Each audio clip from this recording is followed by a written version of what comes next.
Girl, it's cold outside today. Oh, my goodness. Oh. What's up? My name's Alaias. You know what, Alaias? Let's try that again.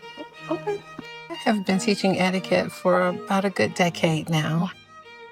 Word has reached the town that Miss Alaias has sought the guidance of an esteemed etiquette mistress, a bold choice considering her tendency to trip, flinch, and whisper modern slang when startled. Let us pray he'll instruct those patient, or at the very least, amazed. The way that you came in originally was very rushed. You didn't show much poise, so I'm gonna just show you a few things that I'd like for you to try. Okay. Okay?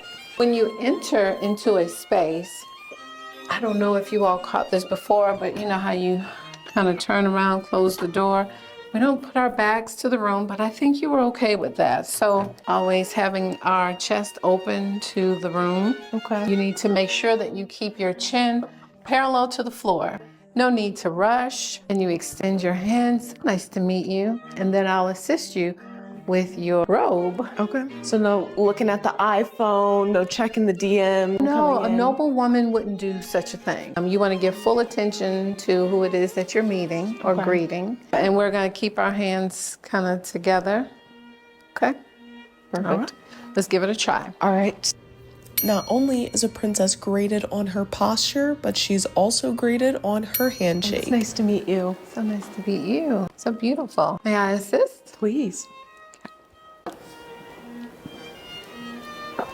Handshakes were easy in comparison to sitting like a princess. Right. I'd like to see how you take your seat. Okay. Okay, let's see.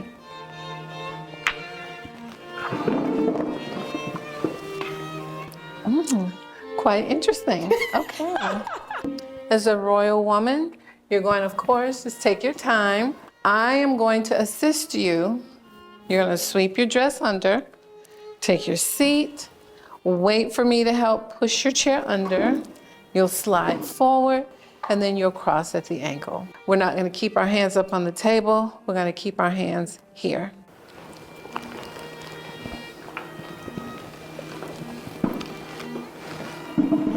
One more time.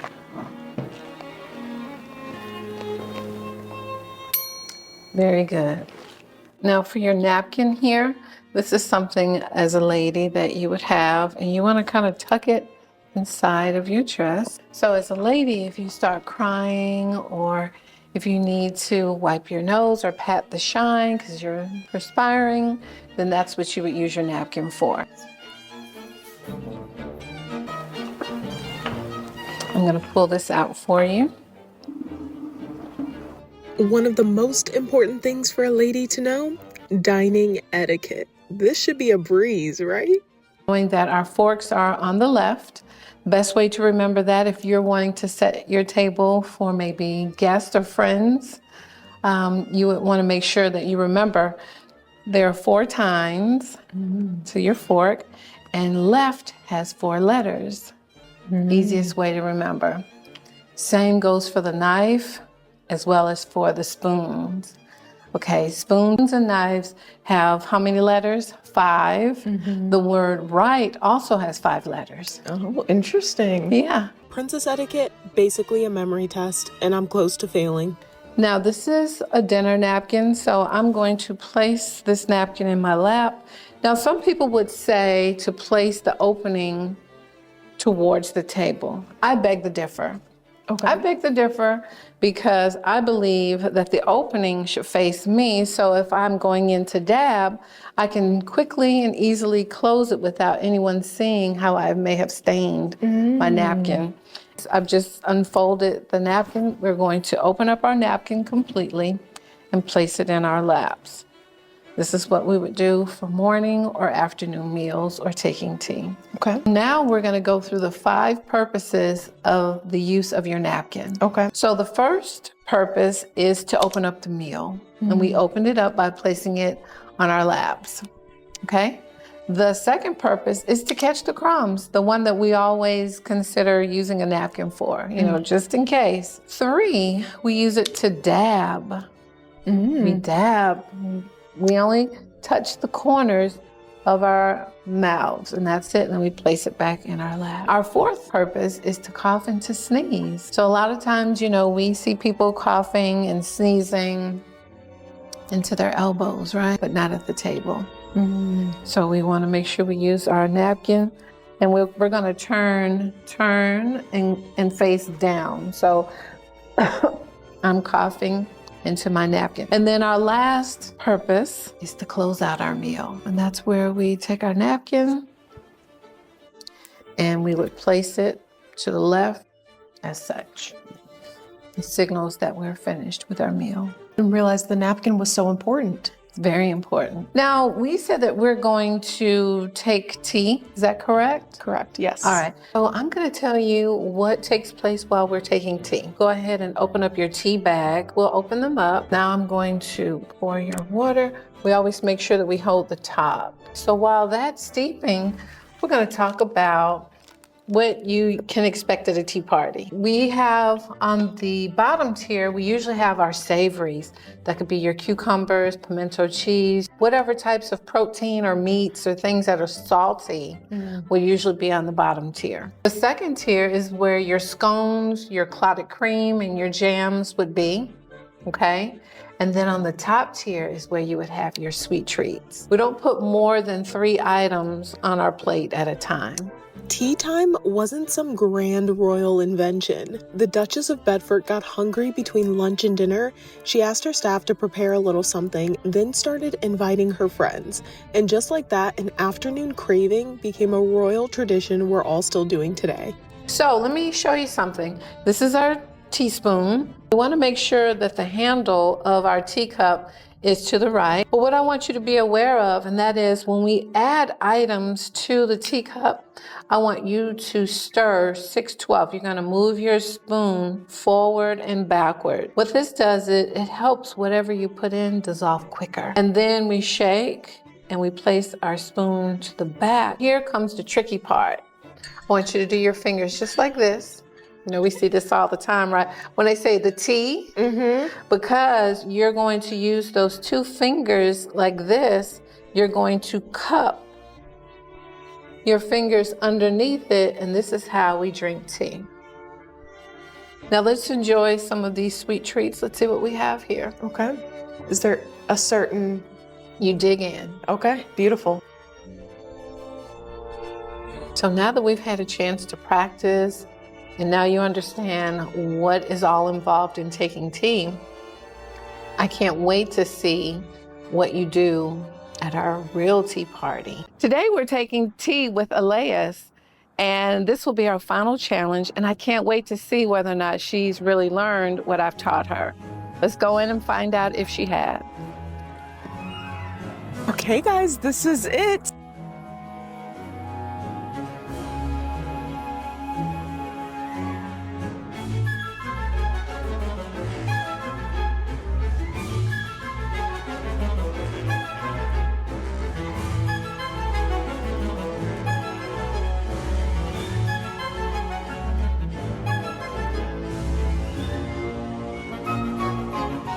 Hey, wow. So let's see what we have going on for today. I'm going to place the knife, because it has 5 letters, on the right, and the fork because it has 4 on the left. That is correct. So I'm going to let you choose.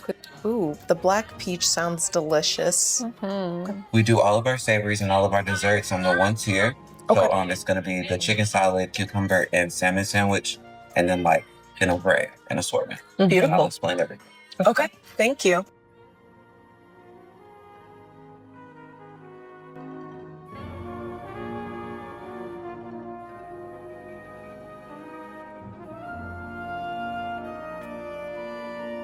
Hey, wow. So let's see what we have going on for today. We have our tea already set for you. And each one represents about a teaspoon of sugar. Oh. Yeah. Let's see if you remember. Lean forward. Delicious. Really good. I think I'm going to give it a try.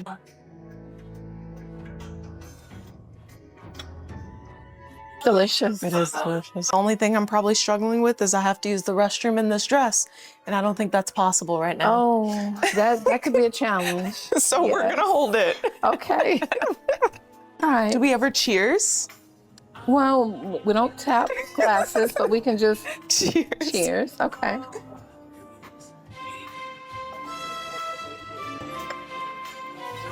How exciting. So at the bottom, we have our savories. It's a chicken salad sandwich on brioche bread with a paprika topping.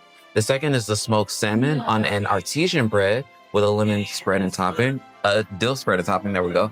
And then it is the cucumber sandwiches on brioche bread but with a dill spread and topping. And on the second tier are the chocolate Louise. That's a cherry cheesecake, the pumpkin spice and original scones.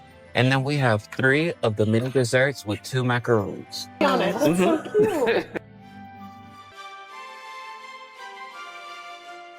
The cucumber's really good. I just tried that one. The handles are so small, so this is when you would see people use their other hand to drink. I think I'm going to try the Christmas dirty tea. So as I was telling you, I met my husband at kickboxing. Yeah, that is so awesome. Plus, kickboxing serves so many different purposes. Yes. Right? I love anything that's physical. I mean, even I mentioned what I mentioned. I like roller skating. Anything that you can think of that will allow me to be active. Yeah. I'm really into it. And then I really, really love martial arts. Really? Yes. And when I tell people what turned me on to martial art, it was actually Bruce Lee. What I love about you is you can do it all. You can do the etiquette and the class, and you can also have somebody hold your pearls because you're ready. You know what? That's really what it's all about. Yes. And with that, guess what happens? It makes people feel comfortable being around you. So that means that brings peace, that neutralizes things. And it makes other people feel like, you know what, I can be the best version of myself 100%. and still do the things that I do. Yeah, absolutely. Yeah, that's it. Without being pretentious. Yes. Well, as we wrap, I just want to say it was such an honor to have you. I've learned so much, not just about etiquette, but the details of tea, proper poise, walking. And I think the most inspiring thing was to see the humanity inside of you, this beautiful balance of poise, posture, empathy, kindness, and warmth that surprisingly I did not know what to expect when it came to etiquette, but I'm so pleasantly surprised and it's been such a beautiful experience. So thank you so much for your time and your energy. I just had one final question for you. If there was one main takeaway when it comes to etiquette with all of your years of knowledge and schooling, what would that be?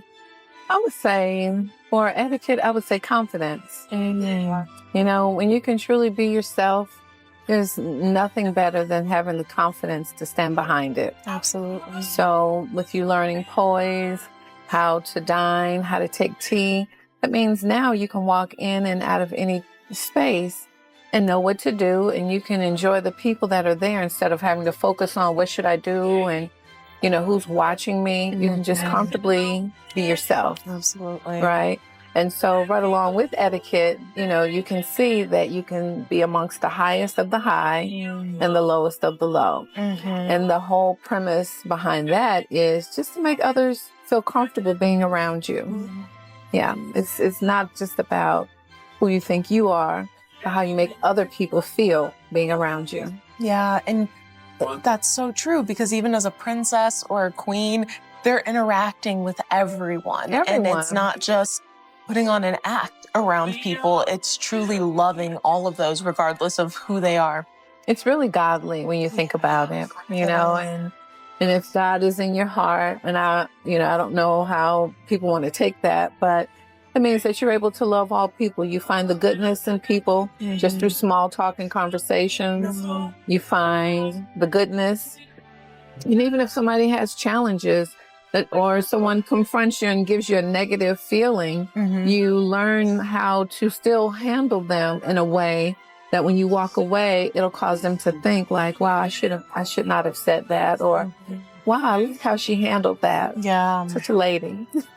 Right? What a lady, what a princess. Yes, exactly. Well, thank you so much. Absolutely. And thank you so much for inviting me to take tea with you today at the Dirty Tea. At the Dirty Tea.